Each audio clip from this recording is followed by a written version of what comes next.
सर्वमंगल मांगल्ये शिवे शिवार्थे साधिके शरण्ये त्र्यंबके गौरी नारायणी नमस्तुते। जय माता दी भक्तों, आज गुप्त नवरात्रि का तीसरा दिन है और तीसरे दिन पे जो पूजा होती है माँ त्रिपुरा सुंदरी की होती है। त्रिपुरा सुंदरी की महाविद्याओं की तीसरी विद्या को बताया गया है। आज की वीडियो में हम सुनेंगे माँ त्रिपुरा सुंदरी की कथा, पूजा विधि और उसके महत्व के बारे में। और जो प्रकट नवरात्रे होते हैं उसमें हम माँ के तीसरे दिन माँ चंद्रघंटा की पूजा करते हैं, तो आप दोनों स्वरूपों की पूजा इसमें कर सकते हैं। त्रिपुरा सुंदरी को महाविद्याओं की तीसरी विद्या बताया गया है। ऐसा माना जाता है माँ षोडशी या माँ त्रिपुरा सुंदरी को तीनों लोकों में सबसे सुंदर माना जाता है। माँ षोडशी एक नाम है, त्रिपुरा सुंदरी है, ललिता है, राजेश्वरी भी कहा जाता है। शास्त्रों में माँ त्रिपुरा सुंदरी को माँ पार्वती का प्रतिनिधित्व करने वाली देवी बताया गया है।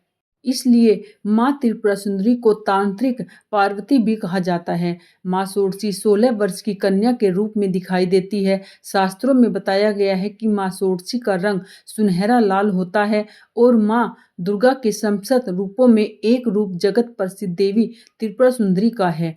माँ त्रिपुरा सुंदरी तीनों लोकों में सबसे सुंदर है और सभी कर्मों को बहुत ही शीघ्र फल प्रदान करती है।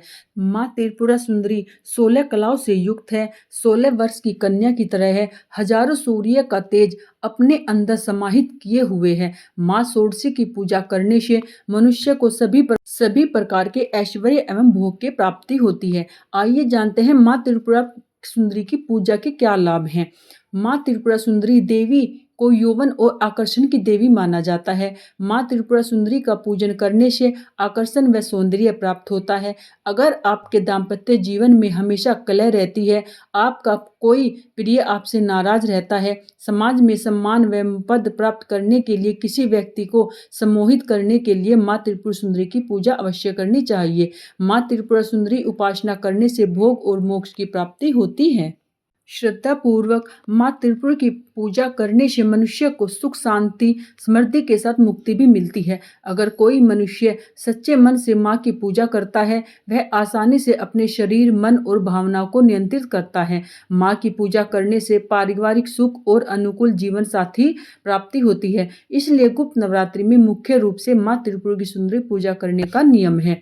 आइए जानते हैं पूजा विधि। माँ त्रिपुरा सुंदरी की पूजा करने के लिए सूर्यास्त से पहले स्नान करके सफेद रंग के वस्त्र धारण करें। अब एक लकड़ी की चौकी पर गंगा जल छिड़के उसे शुद्ध करें। अब उत्तर दिशा की मुख करके बैठें। अब चौकी पर सफेद रंग का कपड़ा बिछाकर माँ त्रिपुरा सुंदरी की पूजा तस्वीर की स्थापना करें। अगर आपके पास माँ त्रिपुरा सुंदरी की पूजा नहीं है तो आप श्री यंत्र की स्थापना भी कर सकते हैं और माँ दुर्गा की प्रतिमा भी स्थापित करते हैं। माँ दुर्गा के रूप में सारे रूप माँ के समाहित होती हैं। माँ षोडशी को दूध से बना या खीर का प्रसाद चढ़ाएं। सभी चीज चढ़ाने के पश्चात माँ की आरती करें और फिर वह प्रसाद को अपने सभी घर के सदस्यों में बांट दें। और इसकी हमें कथा भी अवश्य पढ़नी चाहिए। आप चाहे व्रत रखें ना रखें, सुबह शाम माँ की पूजा और आरती अवश्य करें और कथा भी अवश्य सुने और दुर्गा चालीसा का पाठ भी हमें अवश्य करना चाहिए। माँ सुंदरी के मंत्र का 108 बार अवश्य करना चाहिए। मंत्र है ओम ऐम ह्रीम श्रीम त्रिपुर सुंदराय नमः। आइए अब सुनते हैं माँ त्रिपुरा सुंदरी की कथा। पौराणिक कथा के अनुसार जब भगवान शिव ने क्रोध के कारण कामदेव को अपना तीसरा नेत्र खोलकर भस्म कर दिया, उस समय भगवान शिव के गणों ने उसे भस्म को समेट कर उस गीला करके एक सुंदर पुतला बनाया और भगवान शिव से कहा, हे भगवान, इस पुतले में प्राण प्रतिष्ठा कर दीजिए।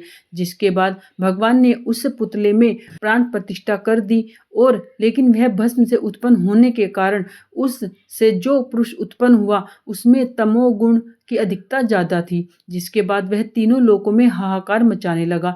उसने देवराज इंद्र के सामने ही दूसरे स्वर्ग का निर्माण किया और स्वर्ग लोक पर भी आक्रमण कर दिया। जिसके बाद देवराज इंद्र देवऋषि नारद के पास गए। उपाय के रूप में नारद जी ने उन्हें बताया कि आदि शक्ति की विधिवत रक्त और माँ से पूजा करने के लिए कहा। देवराज इंद्र ने ऐसा ही किया। जिसके बाद माँ त्रिपुरा सुंदरी का जन्म हुआ। उन्होंने उस असुर का वध किया और देवताओं को वापस में स्वर्गलोक प्रदान किया। तो ये थी माँ त्रिपुरा सुंदरी की कथा। और आपको कथा अच्छी लगी है तो प्लीज़ चैनल को लाइक करें, शेयर करें, सब्सक्राइब करें। ऐसी ही कथाओं और जानकारी के लिए चैनल के साथ हमेशा जुड़े रहें। कमेंट में जय माता दी अवश्य लिखें। राधे राधे।